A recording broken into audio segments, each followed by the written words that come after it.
18h15, on se retrouve en direct dans Punchline sur CNews et sur Europe 1. Je vous l'ai dit, Gérald Darmanin, ministre de l'Intérieur, a interdit toutes les manifestations pro-palestiniennes. Et pourtant, en ce moment même, une manifestation se tient place de la République à Paris. On voit des forces de police qui sont présentes. Il y a des slogans. Peut-être qu'on va écouter, tendre l'oreille pour écouter ce qui se dit.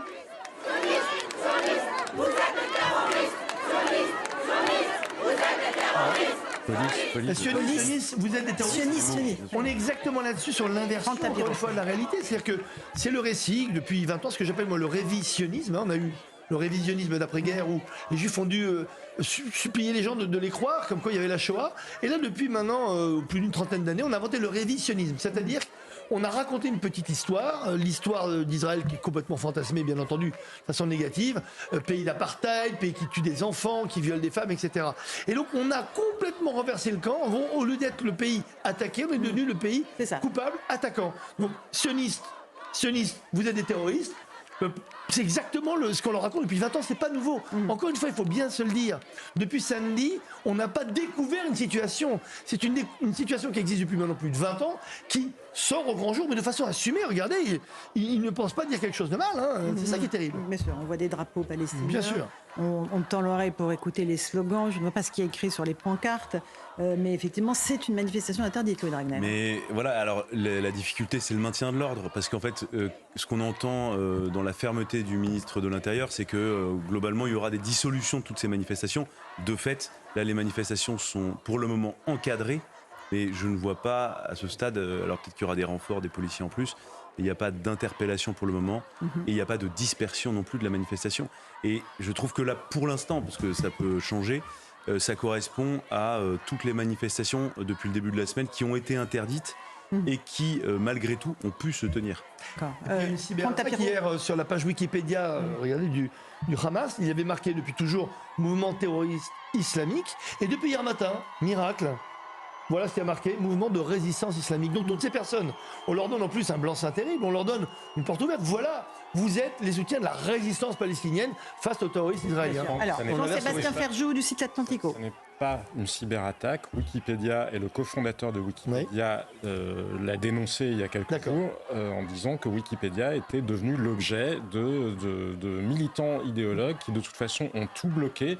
Donc voilà, Wikipédia est maintenant aux mains d'une clique d'extrême gauche qui empêche. Donc ça n'est pas malheureusement une cyberattaque, c'est simplement que Wikipédia était censé être neutre et chacun pouvait en être contributeur. Ça n'est plus le cas aujourd'hui. Oui, mais c'est intéressant. Éric Nolot. Parce que ce qu'il y a de magique avec l'idéologie, c'est qu'elle remplace la réalité. Ces gens-là manifestent quelques jours après que des bébés ont été décapités, des civils massacrés, et c'est quand même Israël le terroriste. Bon. Et là, la deuxième phase, c'est sur Wikipédia et ailleurs de faire entrer ça dans les faits. C'est ça. En réalité, que ça soit plus les manifestants, des idéologues, mais que ça soit sur Wikipédia et que ça remplace dans le langage courant les Israéliens deviennent les bourreaux et ceux qui découpent les gamins, même pas savoir comment, eux, soient des résistants comme Jean Moulin, comme la résistance française. Trouver une équivalence. Donc en fait, c'est une sorte de falsification de l'histoire, mais en direct. Bien sûr. On va juste écouter un des slogans qui a été scandé dans cette manif, là, qui se déroule en direct, qui mentionne notamment Emmanuel Macron. Écoutez.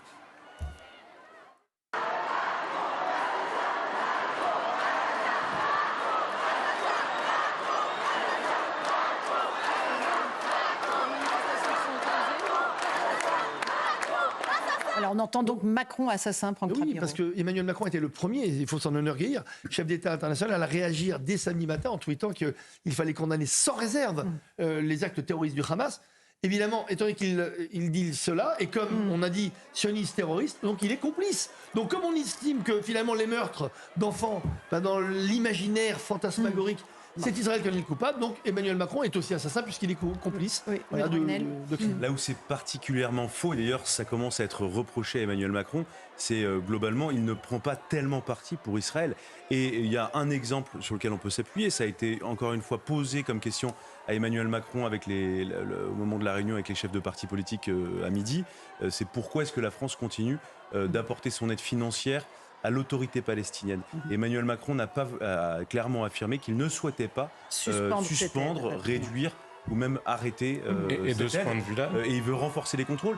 Et donc, c'est pour ça que, honnêtement, les Palestiniens, je pense qu'Emmanuel Macron n'est absolument pas le président de la République. Et juste un mot sur l'aide. Le plus ultrationniste des chefs d'État Absolument. actuels. Allez, un dernier mot Sur l'aide là-dessus. française, Jean-Sébastien Ferjou. sur l'aide française, la France a donné 26 millions d'euros aux Palestiniens pour construire le réseau d'eau à Gaza. Le Hamas a diffusé ces jours-ci une vidéo de propagande qui montre que les tuyaux d'eau sont utilisés pour fabriquer des roquettes. Donc l'argent français est allé à la fabrication. Alors qu'on pourrait très bien assujettir les aides au fait qu'il n'y ait plus le Hamas dans la bande de Gaza qui administre la population palestinienne en disant on va le donner à la population mais pas au Hamas. Et là aujourd'hui on le ferait, ce sera un acte politique fort en disant on ne coupe pas l'aide au peuple palestinien mais pas via le Hamas parce que c'est très bien que l'argent est détourné pour fabriquer des armes. On a toujours cette manifestation qui se déroule en ce moment même, place de la République à Paris, pro-palestinienne, de nombreux drapeaux palestiniens qui sont brandis, les forces de police, alors que cette manifestation est interdite. Le ministre de l'Intérieur l'a précisé, Éric Revel. Il y a un vrai paradoxe à voir ces manifestations se dérouler malgré tout. Oui, il y a un paradoxe d'ordre public. Il y a aussi peut-être la volonté de contenir une manifestation, c'est vrai, interdite, mais de laisser quand même une partie de cette rue, crier des slogans complètement délirants. Je pense qu'il y a un entre-deux qui correspond bien à ce que disait Louis de Ragnel tout à l'heure, c'est-à-dire que depuis le début, et si vous vous souvenez, lorsque le chef de l'État était il y a 3 jours en Allemagne, il a fait une toute petite déclaration liminaire alors qu'on on découvrait l'abomination et la barbarie du Hamas. Il a fait une petite déclaration, cadrée, prudente, pas très longue. Voilà. Je pense qu'il y a aussi une volonté, puisque on sait quand même que dans certains quartiers c'est assez compliqué mais on aura les deux, hein. On aura les deux. C'est-à-dire qu'à force de mettre la poussière sous le tapis, si vous voulez. Le maître mot, c'est pas de vague. Et puis, juste un mot quand même. Juste un mot, si vous permettez, sur les aides, pardon, mais enfin, sans doute que Gaza est le territoire, et ils en ont besoin, les Palestiniens qui vivent dans la bande de Gaza, ils ont besoin d'aide. C'est sans doute le territoire qui reçoit le plus d'aide internationale au monde. Ne pas imaginer que le Hamas ou l'OLP d'Yasser Arafat et les autres s'en foutus plein les poches, mais qui peut croire ça? Les Gazaouis devraient demander des comptes aux gens qui les représentent. Et on ne parle pas de Mahmoud Abbas encore. Pour donner un ordre de grandeur sur cette aide publique européenne, c'est plus de 100 dollars ou euros par personne pour des Palestiniens, là où c'est en général à peu près une quarantaine de dollars pour des Africains du Sahel.